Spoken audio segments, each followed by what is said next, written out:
Hi, I'm Alara, and this is how I found out I no longer had a home. After 30 days of cancer treatment, I came back to an apartment stripped bare, no furniture, no family, not even a note. They had sold everything, not just things, my place in their lives. They didn't expect me to survive, but I did, and what I uncovered next wasn't just betrayal. It was planned, legal, signed, by someone pretending to love me. So now, I ask, how far would your family go? To erase you. The automatic doors of the hospital hissed shut behind me, and I stepped into a Houston morning sharp with winter's breath. The air stung against my skin, not with the sterile chill of the treatment ward, but with something raw and unmediated. Life outside, waiting. 30 days in isolation had taught me to endure pain, fatigue, uncertainty. Yet this moment, crossing the threshold back into my world, felt heavier than any infusion drip or monitor beep. My legs trembled with weakness, but it was my heart that bore the weight of fear. I whispered to myself, I'm coming home. All through treatment, I had clung to small images, talismans of comfort. The smell of coffee brewing in my kitchen, the couch where I used to curl up with a book, the framed photo of my mother on the nightstand, and most of all, my sister's nightly calls. Sable's voice, soft but certain. Don't worry, I've handled everything. Just focus on getting better. I had believed her. Those words became my anchor. By the time I reached my apartment complex, clouds hung low and gray, the light weak and filtered through bare branches. The familiar walkway stretched ahead, yet unease prickled under my skin. Something was off. My keys jingled in my hand, but the lock resisted.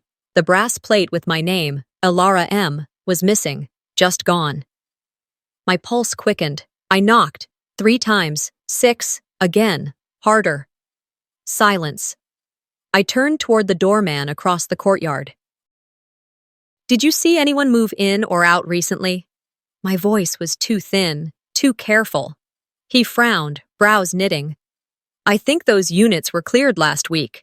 His tone carried confusion, as though I had asked a riddle. The world tilted. I tried the mail slot. Empty. I stood back, scanning the building I had once thought permanent, steady. The lobby light flickered. This was supposed to be my home, humming with neighbors, dogs pulling at leashes, the clatter of mail carts. Now it was hollow, sterile. I called the leasing office, forcing words past the dryness in my throat. I need access. My name is on the lease. They asked for dates, documentation. I recited every detail. A pause stretched. Finally, the voice on the other end said, We terminated your lease. New occupant arriving soon. My phone slipped from my hand. The sound of a door opening drew my gaze. Across the hall, a middle-aged neighbor stepped out, her expression uneasy. She looked at me, startled, almost stricken. Your sister told us you wouldn't be coming back, she said. Her voice faltered. She said you passed. The words cracked something deeper than chemo ever could. She said I died. I swayed where I stood, the antiseptic taste of hospital air rushing back into my lungs. My mind replayed every promise Sable had made, every whispered assurance. And now, this? When the building manager arrived with a master key, he slid it into the lock. The door opened with a sigh. Inside, the space yawned bare. My world had been gutted. The hardwood stretched empty, walls naked, closets ajar. No couch, no lamp, not even a mug in the cupboard. The refrigerator hummed, hollow, door ajar. I walked slowly from room to room, fingers brushing dust where windowsills used to hold plants and books. My chest tightened. My mother's photo was gone. My clothes, my journals, erased. Every trace of me vacuumed out as if I'd never lived there. Except one. On the bedroom floor lay a single envelope, my name written across the front in Sable's looping hand. I knelt and picked it up. Inside, a note. We did what was needed. Start fresh. We thought you were gone. I read it once, twice, again. The words blurred. They had sold my life while I was still breathing. I sat on the floor, the silence pressing in, sorrow cushioning me like a heavy blanket. But then, underneath, something else stirred. Not just grief, Fury. Slow, hot, deliberate. I stood, gripping the note so tightly it crumpled in my fist. I turned to the window, pale winter light streaking across the floorboards. My voice trembled, but it was steady enough to carry, "You forgot one thing. I'm still here." This isn't revenge. This is correction. The concrete steps were cold beneath me, the kind of cold that doesn't just press against your skin, but seeps through fabric, into bone. I sat there trembling, my breath fogging the Houston air. The neighbor's words echoed mercilessly in my ears. "Your sister said you passed. Passed. Dead. Erased." The syllables circled in my mind until they no longer sounded human, but like a verdict handed down. My heart hammered, too fast, too hard, as disbelief warred with rage. It felt like a noose tightening, every thought, every memory, pulling tighter around my chest. Was this a misunderstanding? A clerical error? A cruel joke spun out of proportion? Or had they chosen to erase me? The question slipped out of my mouth, hoarse and cracked. Why would they do this? The empty street gave no reply. With shaking hands, I pulled my phone from my pocket. The screen lit my face in the gloom. Sable's name glowed back at me from the call log. I pressed it once. Voicemail. Again. Straight to voicemail. A third time, and still nothing. Each unanswered ring was a slap of silence. My chest tightened. I tried Leora next. She didn't answer either. The call cut to silence, then the hollow tone of a mailbox that hadn't been checked in weeks. I typed with stiff fingers, sending a single message to them both. "Where's my stuff? What did you do with my home?" I hovered, thumb poised, then pressed send. The screen confirmed. Delivered. I waited. 3 dots blinked, hesitated, and then vanished. No response. The courtyard stretched ahead of me as I rose, dread sliding deeper with each step. Children's bicycles leaned against railings. A wind chime clinked faintly, but none of it felt familiar anymore. A neighbor across the way opened her blinds, caught sight of me, and quickly turned away. Shame or complicity, I couldn't tell. Near the dumpsters, a maintenance worker was stacking boxes. I approached, my voice quiet, almost pleading. "Did you see any moving trucks lately?" He paused, rag in hand, squinting at me as though he wasn't sure if I was real. "Yeah, furniture vans, about 2 weeks ago." My throat closed. "Unit 203?" I asked, sharper this time. He nodded once, then muttered, "Said you wouldn't need it anymore." The words hit harder than any slap. Not only had they emptied my home, they had declared it gone, erased me in the paperwork, terminated the lease, stripped utilities. Even the brass plate with my name had been unscrewed, tossed away like scrap metal. On paper, on record, I no longer existed. Bitterness rose in my mouth. My palms trembled. I stepped back into the lobby, scanning for evidence of my presence. Mailboxes, posted notices, anything. But there was nothing. Blank slots. Empty walls. The building that had once hummed with warmth now treated me like a ghost. I remembered the day I moved in. The key heavy in my palm, my mother waving from the curb, the smell of takeout filling the apartment as I unpacked my books, telling myself I was safe. All of that had been swept clean in a matter of weeks. I couldn't breathe. I turned, fled into my car, and drove across town. My chest ached as I pulled into Leora's neighborhood, a block lined with tired trees and peeling paint. Her window plants had always been green, overflowing. Now they sagged, brittle and brown. Mail was stacked in her entryway. I knocked, harder and harder. Silence. I pressed my ear against the door. Nothing. She had vanished, too. I sank to the ground in that hallway, my knees giving out, my back against cold plaster. My lungs heaved. They hadn't called. They hadn't warned me. Not a funeral, not even a courtesy. Just silence and complicity. That night, I dragged myself to a friend's small guest room. I lay on the narrow bed staring at the ceiling fan, its blades slicing the shadows above me. I tried to pray, but the words knotted in my throat. My mind roiled with jagged memories, Sable's voice whispering promises in the hospital, Leora's laugh during late-night dinners, our vows to always protect each other. Had those moments been lies, or had survival made them cruel? Sleep came against my will. My dreams placed me in a hallway lined with open doorways, each one leading to empty rooms. At the far end stood my mother, face pale, eyes shining with tears. I reached for her. She stepped backward, swallowed by darkness. I woke gasping, fingers twisted tight into the bedsheets, wetness streaking down my face. Grief had been my shadow for months, but this was different. This was something darker, sharper, more enduring. I rose from bed, joints stiff, and walked to the small window. The city stretched below, lights blinking, cars moving as if the world hadn't paused to watch me break. I pressed my palm against the cold glass. The reflection staring back at me was thinner, paler, but alive. Still alive. My voice trembled, but it was steady enough to pierce the silence. If they can bury me while I'm breathing, then I'll make sure they never bury the truth. And in that vow, I felt it shift, the sorrow, the anger, crystallizing into something undeniable. This isn't revenge, this is correction. I woke to the slow, indifferent hum of a ceiling fan, and the memory of my mother's face folded inside my chest like a photograph I couldn't stop studying.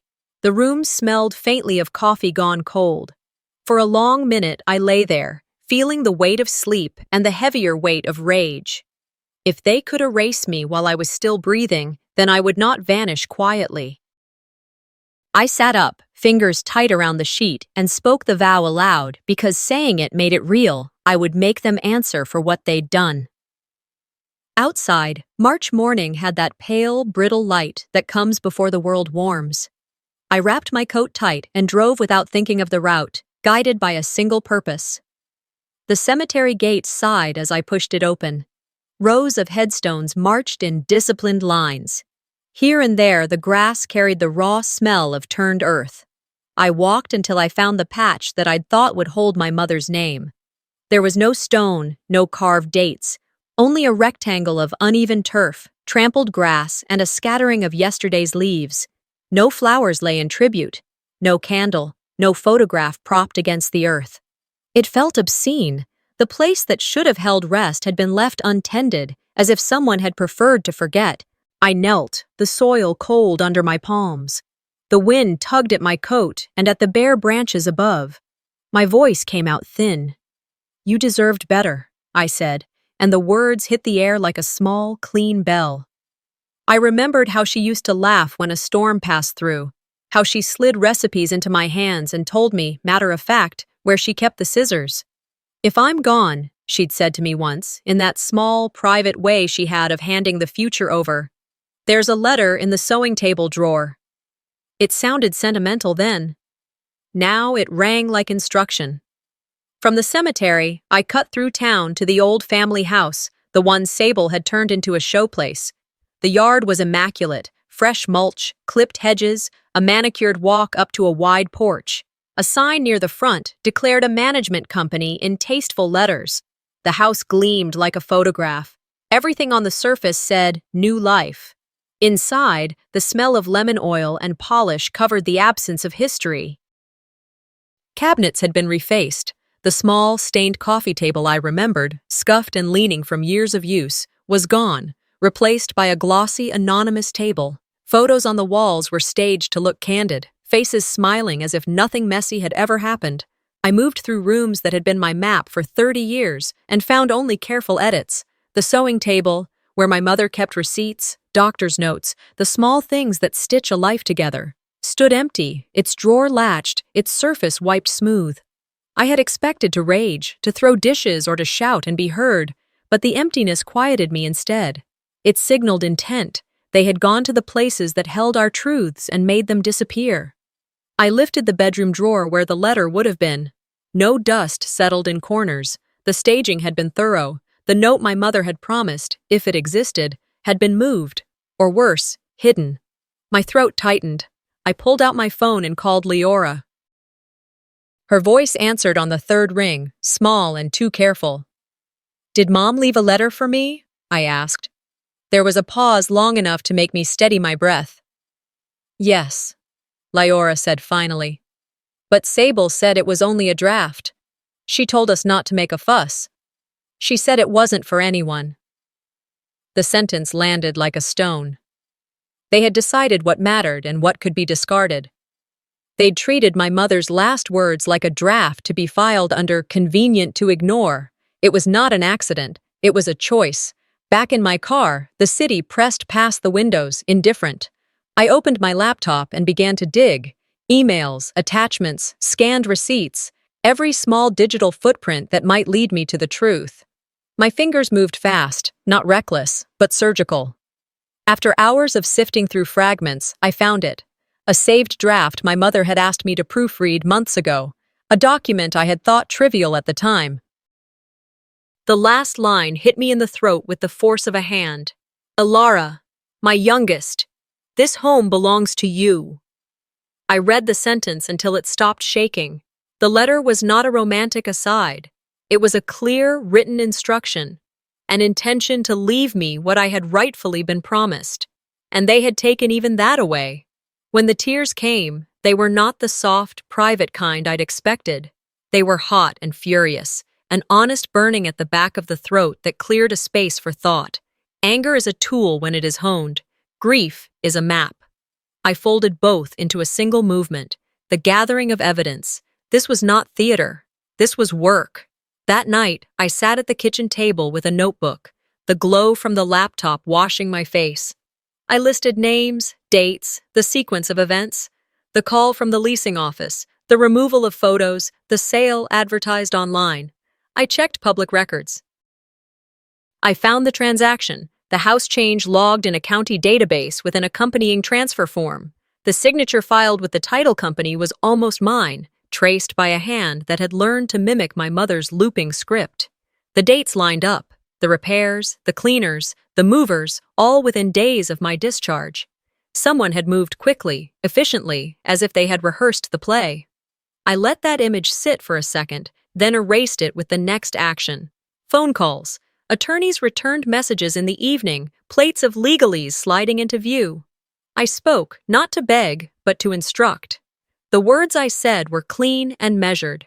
Preserve everything, secure the property, file for an immediate temporary restraining order on any further transfers, document every change, get me certified copies of the title and the wills, trace the money. If they thought my health meant surrender, they'd made a mistake. Sleep came that night like a truce, brief and tactical. In dreams, my mother's voice threaded through, calm and precise. Keep it safe. I woke with that sentence anchoring me. I did not want vengeance. I wanted restoration. I wanted the life they had stolen to be returned to its rightful trajectory. The work that followed was relentless and methodical. I sat with lawyers and read ledgers. I filed motions and waited in municipal offices where clerks handed me stacks of records like cold currency. I called banks and utilities and demanded account histories. Small victories accumulated. A notice that a moving company had logged a shipment from Unit 203 on a date when I was still in the hospital. CCTV footage from the building's loading dock showing faces that matched names on the change of ownership documents. The discovery that a transfer had been initiated by an email account registered to Sable's phone number. Every fact I unearthed tightened the net. They had tried to erase me on paper and in places that hold memory. I brought paper back to the fight and used it to stitch a case that could not be swept away. I was careful with my language. No melodrama, no broad accusations without proof. Evidence is precise. Evidence speaks in numbers and timestamps, in signatures and notarized statements. I let the documents do the shouting for me. They had stolen a letter, a house, a legacy. I countered with claim and custody, with subpoenas and filings. I reclaimed first by fact, then by law, then, slowly, by presence. Each morning I walked back into rooms I had been told were no longer mine and sat at tables with clerks who had known me as a tenant, a neighbor, a daughter. I lifted the records like armor. They kept saying I was wrong to make a scene, that I should let sleeping things lie. They spoke of dignity and of moving on. But dignity without truth is a kind of silence. The correction I sought was not loud, it was exacting. I wanted my mother's voice to be heard again, not as a rumor or a draft, but as instruction. I wanted the estate to reflect what had actually been written, not what had been convenient. When the first legal notices went out, serving notice on the title company, freezing further transfers, Sable called once, voice small and brittle. Her apologies were rehearsed, draped in a kind of entitlement that sounded like surprise at being caught. "We thought you were gone," she said. It is a strange defense for a grown woman to offer, to explain theft by pretending to grieve and by invoking a false mercy, but the papers do not lie. The timestamps, the bank trails, the notarized affidavits from friends who had texted me while I was in isolation and were told to wait. The truth was a ledger that added up. It was a record that could be presented in court and read into the record. Months later, the house, that house of polished surfaces and staged photography, became a subject of forceful conversation in offices and courtrooms rather than parlors and gossip. The title company apologized on paper. A temporary injunction prevented any further transfers. The county agreed to audit the recordings of the transfer. My mother's draft letter, once hidden away, was treated as evidence of intent. Small, precise corrections began to be made. The word belongs in her sentence. "This home belongs to you," moved from a dusty draft to the center of legal argument. It was slow and ugly, but it was movement. Standing at the foot of the unmarked plot in the cemetery months later, I placed the brass key back into my palm. It felt heavier now, not because of its weight, but because of what it meant. I had not come to ruin people or to make them suffer for the taste of it. I had come to make the ledger correct, to restore what had been promised, and to make public what they had tried to keep private. When I finally arranged for a stone and the small private ceremony with a few friends and a woman from the title office who had become an unexpected ally, it felt like closing a chapter and opening another that I had the right to write. They believed burying me would make things easier for them. They believed absence could be manufactured. They misjudged the endurance of a woman who had been told to disappear. I did not want to be mythic or grandiose about the process. I wanted her name on paper and her house in my possession, and for my mother's intention to be honored. This isn't revenge. This is correction. I pushed through the front gate of our childhood home, each step deliberate, my stomach twisting with equal parts dread and resolve. For weeks, the letter's words had echoed inside me like a blade lodged in my ribs. We did what was needed. Start fresh. That was what Sable had scrawled in her perfect, looping script, her way of dismissing a lifetime. Tonight, I had come to see the lies for myself. The first one I meant to destroy was written not in whispers or glances, but in ink on a legal form. The air smelled of mulch and lavender, too clean, too staged. The house looked almost like a stranger to me. New siding, trimmed hedges, manicured lawn. But beneath the fresh paint was a place I knew as intimately as my own heartbeat.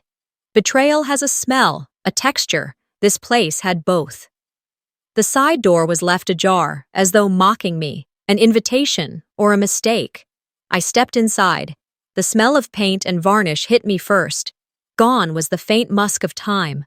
Gone the scent of tea steeped too long in chipped mugs. The silence was suffocating. No clatter of pans, no shuffle of slippers across linoleum, just the hum of air conditioning pushing cold air through hollow rooms. In the living room, photos lined the mantel. Wedding portraits, family holidays, posed shots with wide grins. I leaned closer. My chest tightened as I realized what was missing.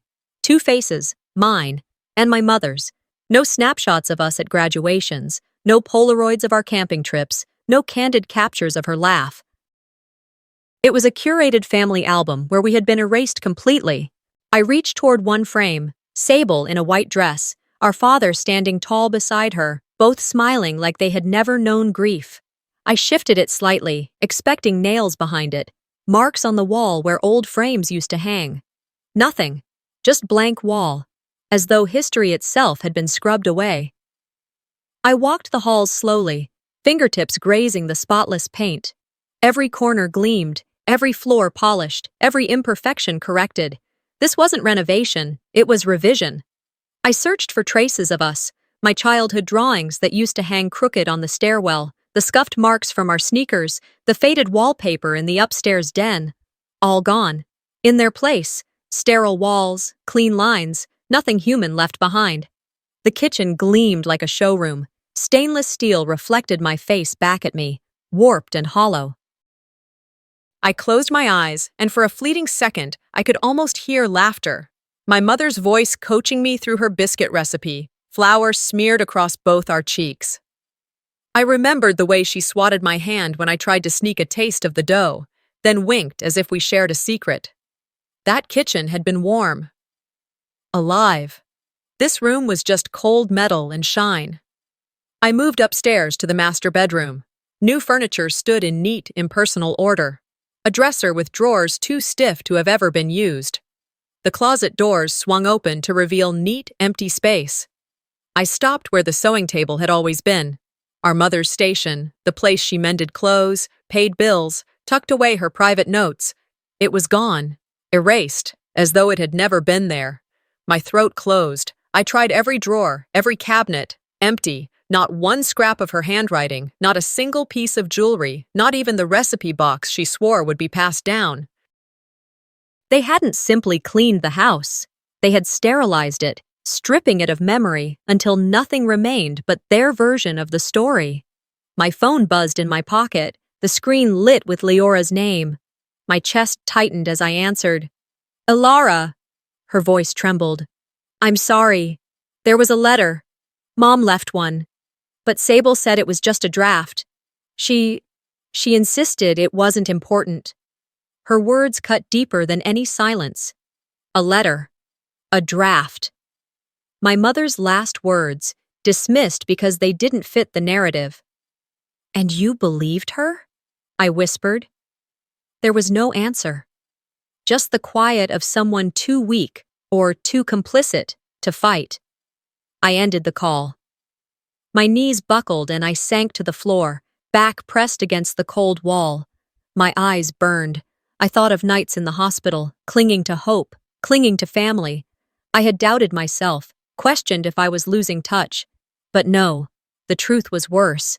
Every shadow, every suspicion was justified.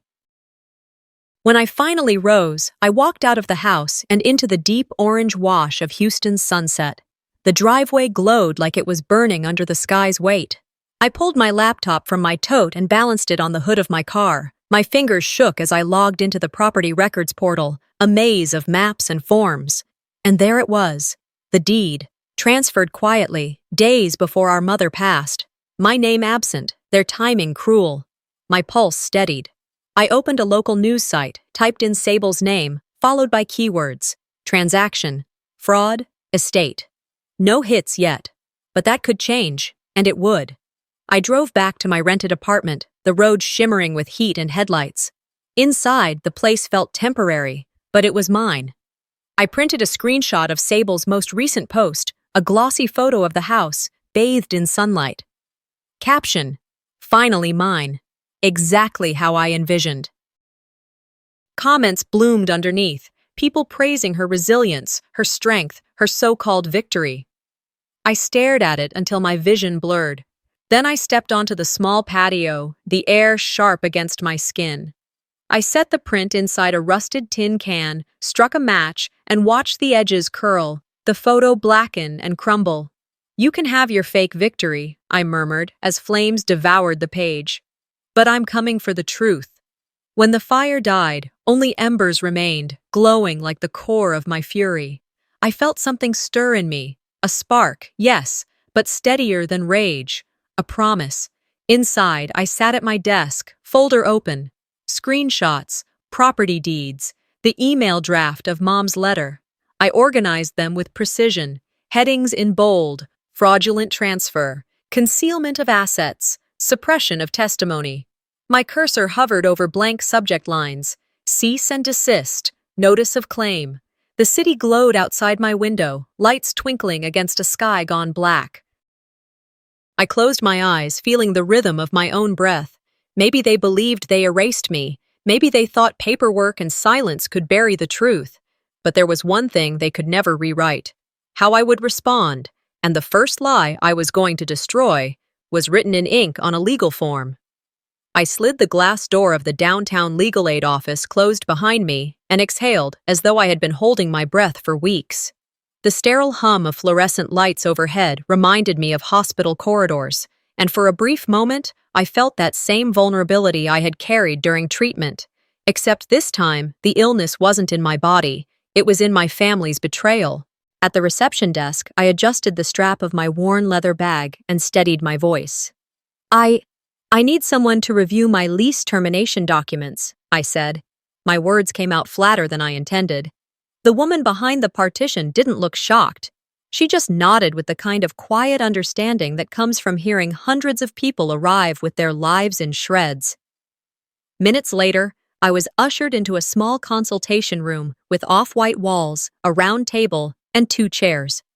The attorney introduced herself simply as Marissa. She looked younger than I expected, no more than mid-30s, but her eyes were sharp, steady, and unreadable. I placed my folder on the table, my hands trembling slightly as I pulled out the papers one by one.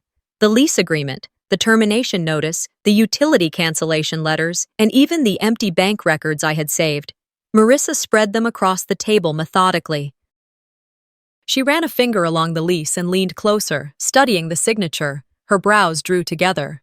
"This doesn't look like yours," she said quietly, tapping the page with a red-painted nail. My heart thudded. She turned another page, pulling out one of my older bank statements I had tucked in for comparison. She pointed to my signature from years ago. "See here, the flow is natural, soft, unbroken. That's how someone signs when it's their own hand." She tapped the lease signature again. "This one is forced, hesitant, stiff, like someone tracing or imitating." My pulse jumped. For weeks I had suspected, but suspicion corrodes from the inside until you can't tell what's real anymore. Here, in black and white, a professional confirmed it. My name had been forged on documents that dictated the course of my life. "Did you ever authorize changes to your lease?" she asked, meeting my eyes.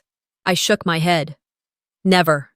Her voice dropped, calm but firm. "Then this isn't a clerical mistake. If your sister forged your signature, that's not just unethical, it's criminal. That's a felony." The word lodged deep in me. Felony. Not accident, not misunderstanding, a crime. I sat back, the plastic chair cold against my spine. For so long I had felt like I was losing my grip on reality, like maybe I had overlooked something, or maybe grief was coloring my perception. But no. The betrayal was deliberate, orchestrated, a strategy executed behind my back while I fought for my life, and for the first time in months, I felt a flicker of power return. Later that day, back in the borrowed apartment where I had been staying, I dragged a cardboard box from the closet. It was the one I had sealed months ago, labeled with nothing more than a shaky marker scrawl, "Keep safe." Inside, beneath a tangle of scarves and papers, was a small black flash drive. It wasn't just any trinket. My mother had pressed it into my hand years ago with instructions whispered as if she already knew betrayal was coming. "Guard this. Don't lose it. Someday, you'll need it."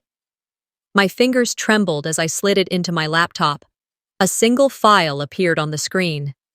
Mom to Alara, MP4. I clicked play. The image was grainy, the lighting poor, but her face was unmistakable. My mother sat at her sewing table, the same one I'd searched for and found erased from the house. Her voice filled the room, calm but resolute. "If I'm gone," she said, her eyes locking into the camera, "know this. This home is yours. I made it clear.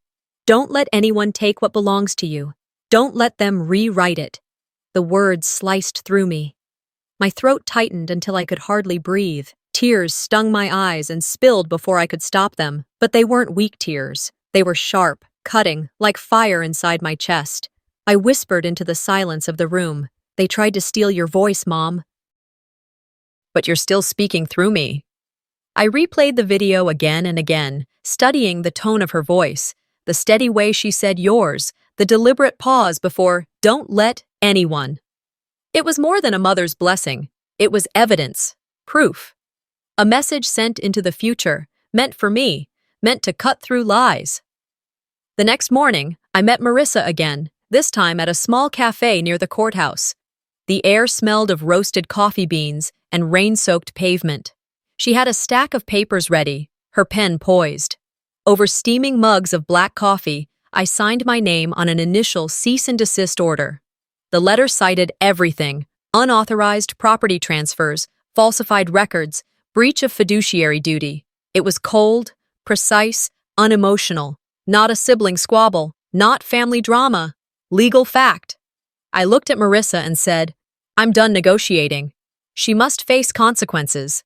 Her lips curved into the faintest nod. "Then we'll file it first thing Monday." When I left the cafe, the drizzle had stopped. The sky was still gray, but something inside me was no longer weighed down. For the first time in years, certainty settled into my bones. I wasn't asking for kindness anymore. I wasn't begging for recognition or mercy. I was demanding justice. As I walked down the block, the brass key I had kept from Helen jingled faintly in my bag. My mother's voice replayed in my mind, steady and unwavering. "Don't let them steal what's yours." I lifted my chin against the wind. This wasn't revenge. This was correction. I arrived at the edge of the upscale suburb just as dusk began to bleed into the sky, the horizon painted in streaks of copper and violet. Street lamps flickered on one by one, casting soft halos over trimmed hedges and cobblestone walkways. Sable's house loomed at the end of the cul-de-sac, tall and defiant, the manicured lawn stretching out like a stage. Through its glowing windows came the sound of laughter, clinking glasses, and the faint bass of music meant to impress. I parked across the street, leaving my headlights dim, and sat for a moment inside the car. My pulse tapped hard against my wrist. I checked my phone. A single text from Leora glowed across the screen. "It's tonight. Be careful." My hand lingered on the phone, then set it face down on the passenger seat. I smoothed the front of my black dress, ran a finger along the strap of my purse, and inhaled deeply. This wasn't a party to me. This was theater, and I had rehearsed my role.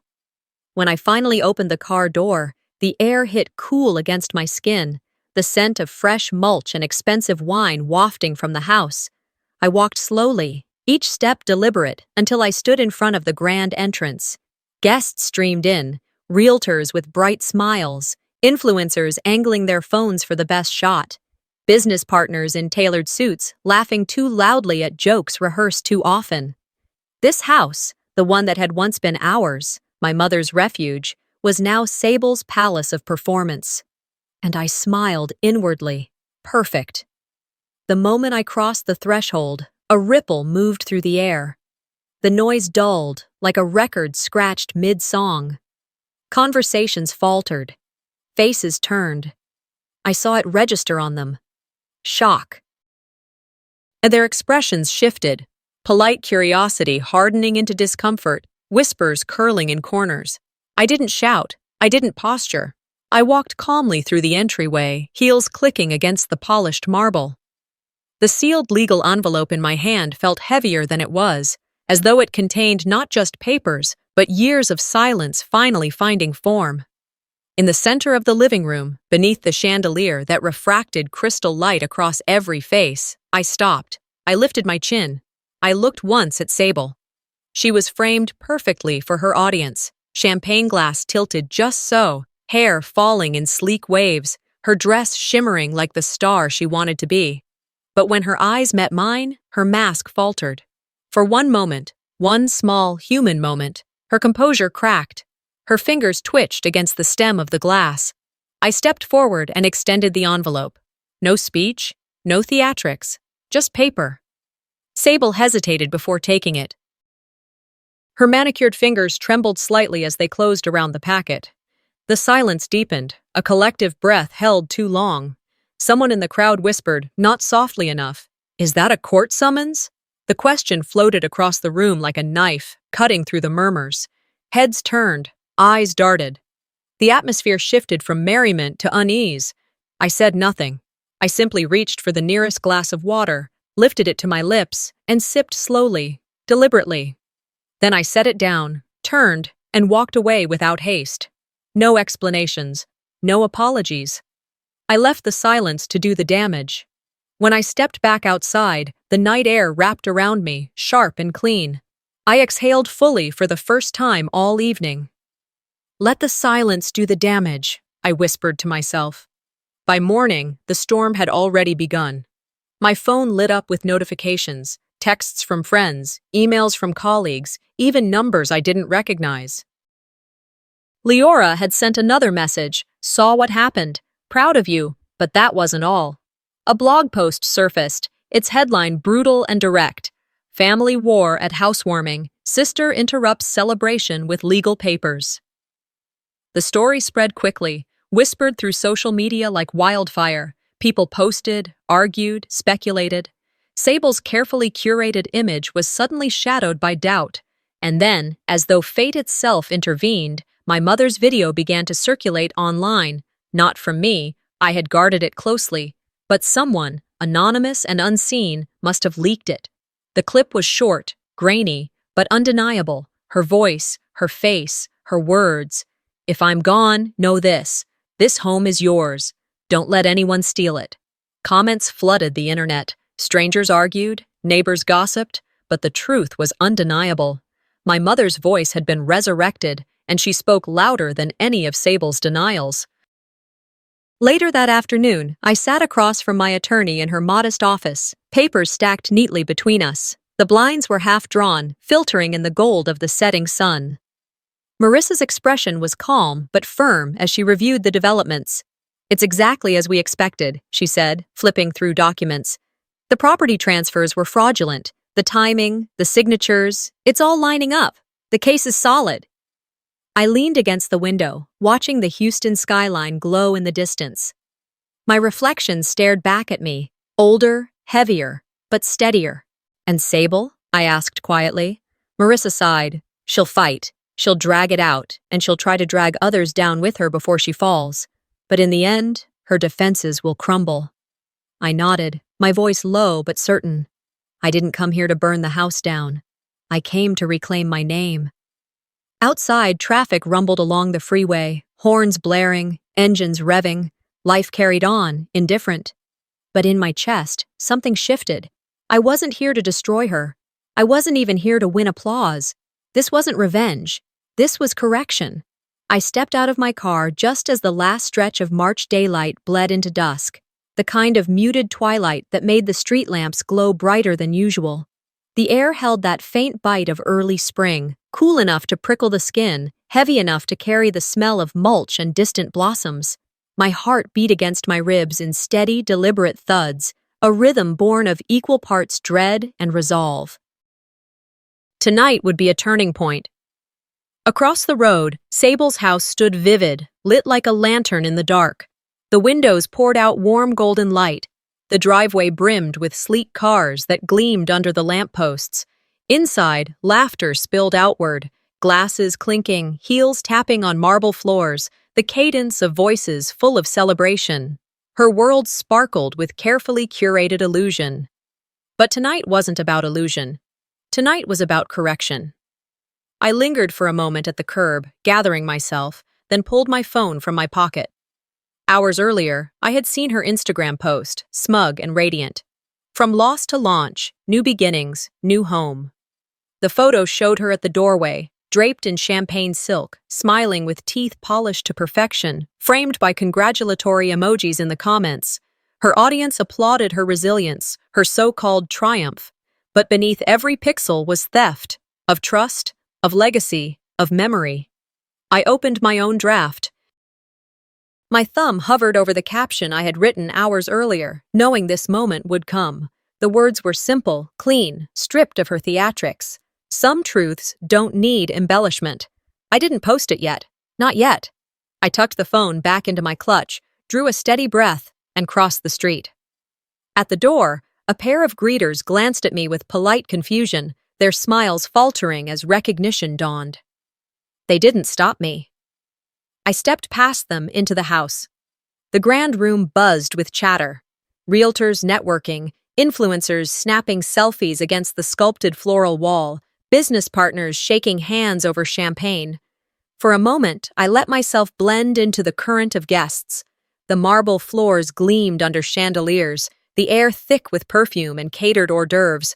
But it didn't take long. They saw me. Murmurs rippled outward like a sudden wind. Faces turned, smiles stiffened. Sable, at the center of her kingdom, froze mid-laugh. Her champagne glass hovered near her lips, but her expression betrayed her. The smile dimmed, then faltered entirely. I didn't raise my voice. I didn't rush. I walked with quiet purpose to the center of the room. I lifted my phone high, pressed play, and let the video stream live to the screen I carried. The noise collapsed into silence. And then, her voice, my mother's voice, filled the space. Calm, firm, irrefutable. If I'm gone, know this.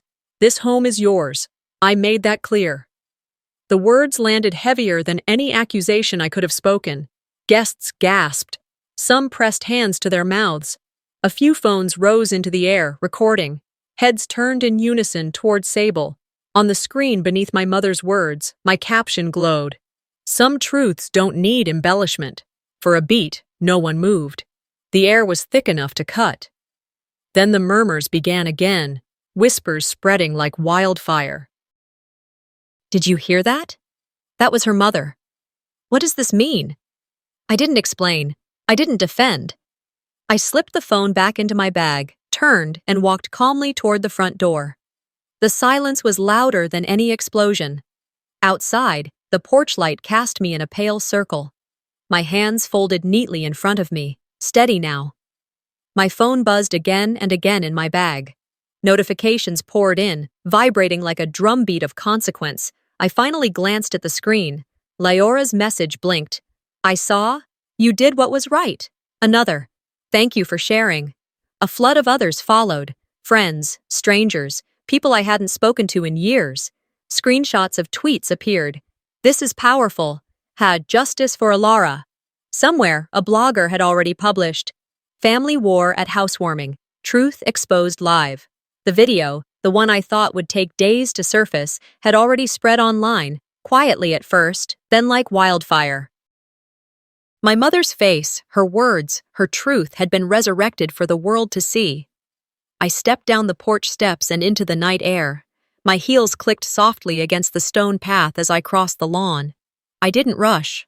I didn't need to. By the fountain at the edge of the driveway, my attorney waited.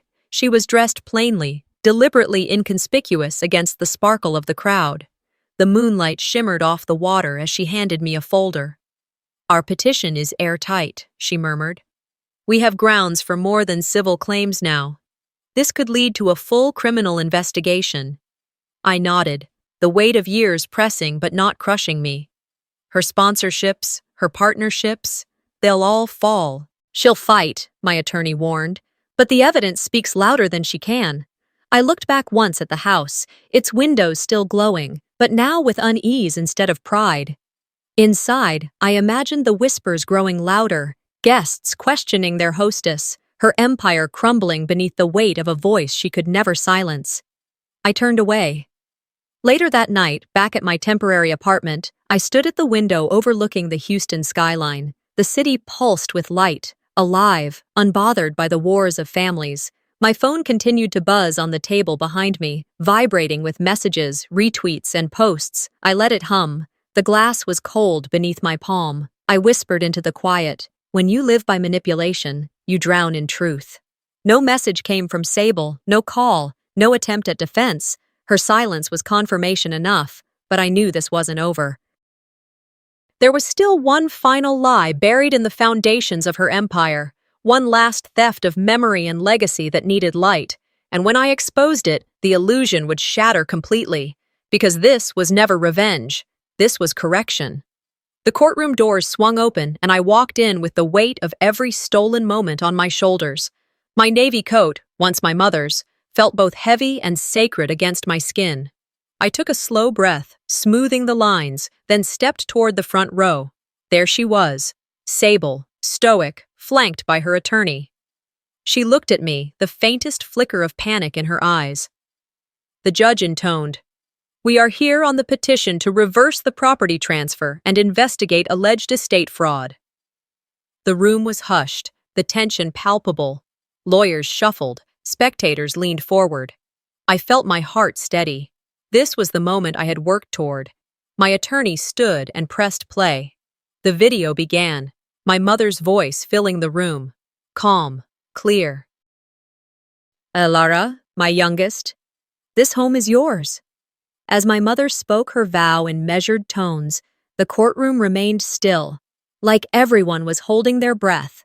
I looked across at Sable, her jaw clenched, her eyes darted to her lawyer. Beads of sweat glinted. Then the handwriting expert took the stand. She held up my old documents side by side with the forged lease. This is not Alara's signature, she testified. She explained how the strokes were uneven, unnatural. The will, too, had been updated without witness consistency. The ink tone mismatched. The judge paused and looked at Sable. Did you knowingly authorize this transfer, Ms. Sable? Silence. The kind of silence that says more than any excuse ever could. Next, Leora was called. Her voice wavering, she admitted under oath. Sable told us Alara wouldn't make it back. That she was gone. Gasps echoed.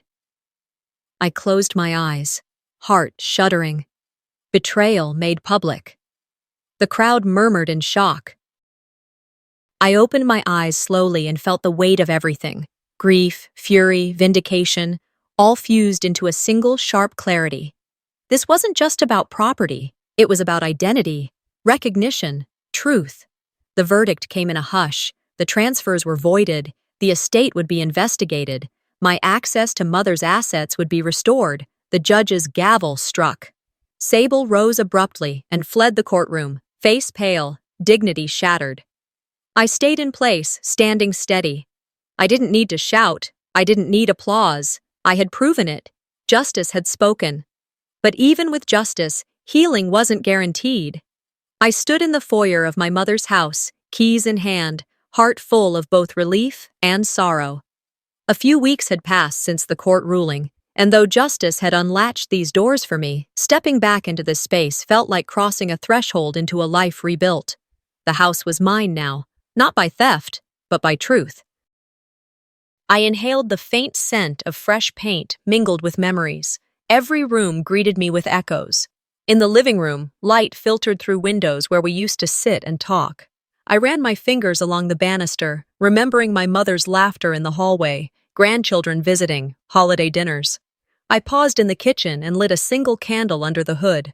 The warm flicker danced across the walls. You're safe again, Mom, I whispered, voice low. Later, I explored a deep drawer in an old dresser, one I hadn't touched until now. Inside was a folder, dusty, edges curled, letters never mailed. One was addressed to me, written right after my diagnosis. The ink had faded, but the message was clear. You were always the strongest. I held it, tears spilling unbidden, grief uncoiled, and I let it pass through me. Then I thought of Sable. What had become of her? She had vanished from public life, social media accounts wiped, business partners distancing. Rumors circulated, she moved away. I got a call from a distant cousin. She's living with Aunt May in Arizona, broke and alone. I closed my eyes. She dug her own grave. I'm not standing over it. Morning light found me in the backyard. I carried soil and seeds into the yard. My mother dreamed of a garden here, with blossoms, herbs, memory flowers. Each little plant became a dedication, one for forgiveness, one for growth, one for new beginnings. As I dug and planted, a neighbor wandered over. She paused, watching me work. Your mom would have loved this, she said quietly. I smiled with a surprising swell in my chest. She does, I replied. Time passed in gentle rituals. I started reassembling a life outside legacy. I toyed with returning to work part-time. I joined a support group, Voices Like Mine, Voices Reborn. Night after night, I still woke from dreams. But gradually I felt more grounded, less haunted. In the days that followed, I walked through this house in quiet conversation, with shadows, with memories, with what remains. My wounds were there, some still raw, some healing, but I felt a strength in knowing I had reclaimed my name and my place. The fight changed me, not in bitterness, but in clarity. They tried to write me out, but this is my story now, and I'm the one holding the pen. Some families build you up. Others break you quietly, piece by piece, until you're no longer sure where you end and their manipulation begins. But Alara's story reminds us, truth has its own voice, and justice doesn't always come loudly, but it comes. Have you ever felt erased by the people meant to love you the most? Share your story in the comments. Let's talk about it. And if you believe in stories that speak up for the silenced, don't forget to subscribe. We've got more powerful journeys to share.